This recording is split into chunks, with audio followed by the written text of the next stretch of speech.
So tell me, you say you've been using the AgroVantage system since '93? 93. Wow, that's a long time. So walk me through, let's talk first about your corn program. Walk me through your basic planting program, your fertility program. Well, basic on corn, I got 2x2 or 3 inch. I got some lighter soil, so I went ahead and went 3 inches away from the seed just to be safe.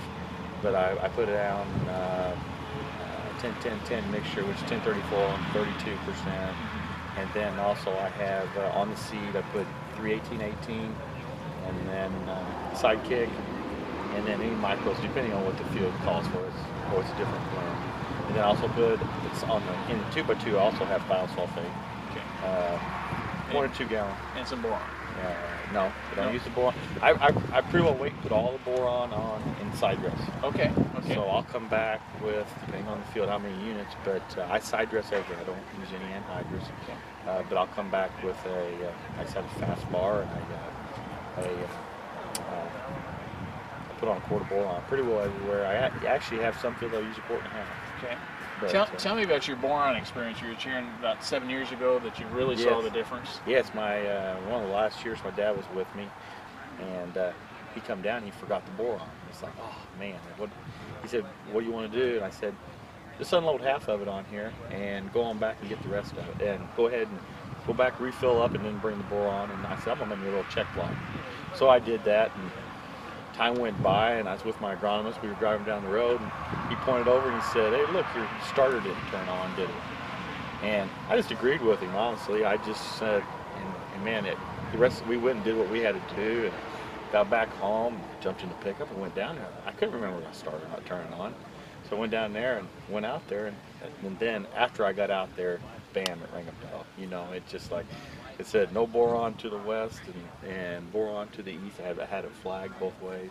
And so we took it to yield, and there was only boron difference.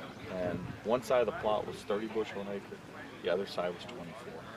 Now, it's not going to be like that on my whole farm, but by God, that was, you're talking about a seller. Yeah. Boron and sulfur are a couple that I think are really yield limiting that a lot of guys just really aren't cognizant of. Yeah.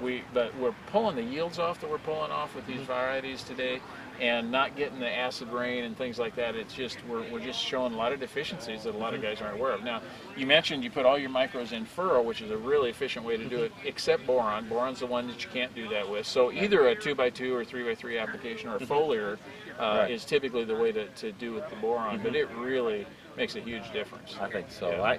I actually discussed it with Denny 10, 12, 14 years ago about, I told him my situation, should I be putting it on? He said he'd put it on with the blunt, with the larger amount, the 50 or 60 gallon side dressing. Yep. So, you got it. Tell me, kind of what do you figure your average corn yields like last year? What do they run? They're going to be around the 200 is what they're going to be. I have a couple farms that might drag that down. On my own ground, what I own, the 2,100 acres I own, I'd say my average is in 190 to 210 every year. If I don't get 200, I'm pretty aggravated.